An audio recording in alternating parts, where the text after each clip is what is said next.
Hola. Hola. Hola. Hola. Bienvenidos a esta sesión donde hablaremos acerca del desarrollo y la radio sutatensa. Mi nombre es Valeria Montenegro y junto a Sibelis, Manuela y Eliana les traemos un invitado súper especial que nos hablará desde su experiencia. Así que si quieres saber un poco más acerca de esto, quédate con nosotros. Hagamos un breve recorrido por la historia de la radio sutatensa.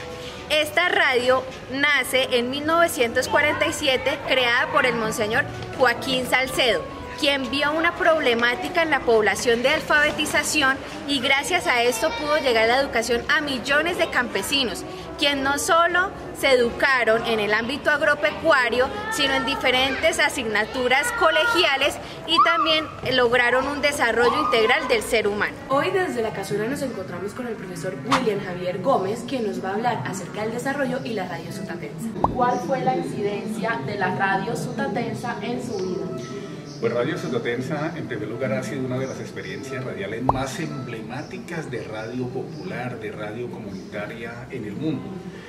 Nació por allá en el 47, yo no estaba ni en planes todavía, pero sí recuerdo que años después, durante mi niñez y durante mi juventud, crecí escuchando Radio Sutatensa, pero no porque yo la sintonizara, sino porque la escuchaba mi abuelo, la escuchaba mi papá, porque era muy comentada.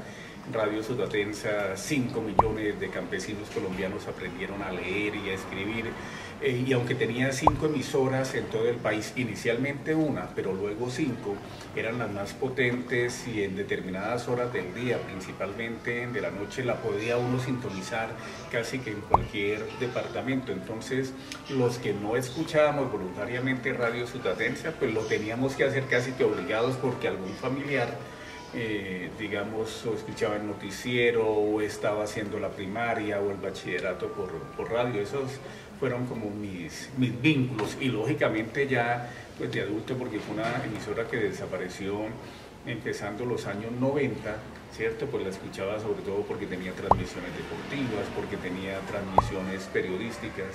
Entonces ha sido una radio, digamos, imborrable para la memoria de quienes crecimos en la década de los 60, 70, 80 y hasta empezando los 90.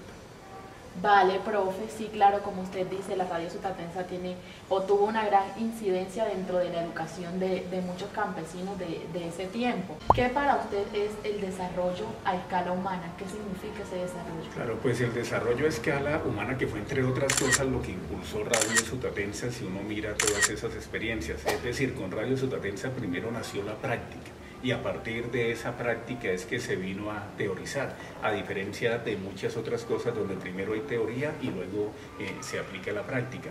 Pues digamos, lo que demostró es que es el ser humano un ente fundamental, ¿cierto?, para el desarrollo, si se quiere entender en ese sentido, pero a partir de lo que uno conoce también como dignidad humana.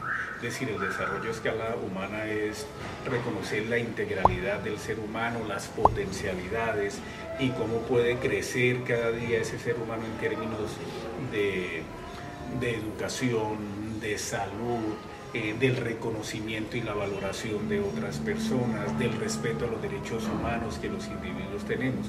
Entonces no es poner al hombre en el centro del universo ni de la naturaleza, porque ese sería un pensamiento antropocéntrico, dicen los entendidos, pero sí es mirar que el hombre como un elemento más de la naturaleza tiene unos deberes, pero sobre todo tiene unos derechos y debe vivir en condiciones dignas. Entonces, hacia allá apunta precisamente toda esa concepción del desarrollo a escala humana, el hombre viviendo en condiciones dignas o en condiciones que valoren precisamente la existencia humana como tal. ¿Usted cree que hoy en día los gobiernos impulsan ese desarrollo humano?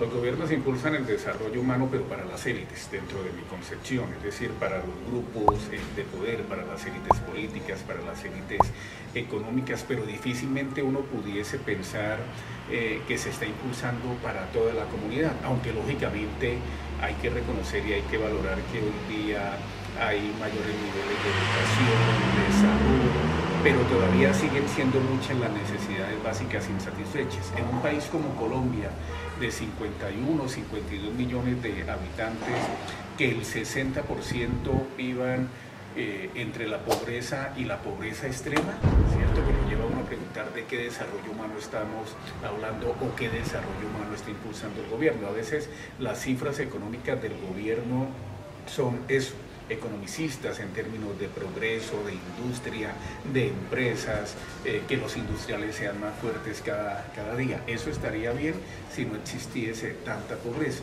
Entonces, cuando uno mira que hay 25 millones de colombianos que tienen que sobrevivir al día con menos de 12.000 pesos y otros millones de colombianos que tienen que sobrevivir o subsistir al día con menos de 4.500 pesos, la pobreza extrema o la miseria, pues puedo pensar que del dicho al trecho, ¿cierto?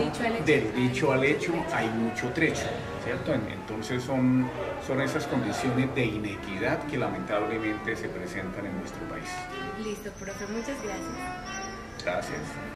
Bueno, y ya para este punto tenemos claro cuál fue la influencia que tuvo la radio sutatensa en el desarrollo humano. Agradecemos al profe William por su valioso aporte y reconocemos la importancia que tuvo esta radio para el abrebocas de todas las emisoras comunitarias de nuestro país. Esperamos que este video haya sido de mucha ayuda para ustedes. Nos vemos en un próximo capítulo. Chao, chao.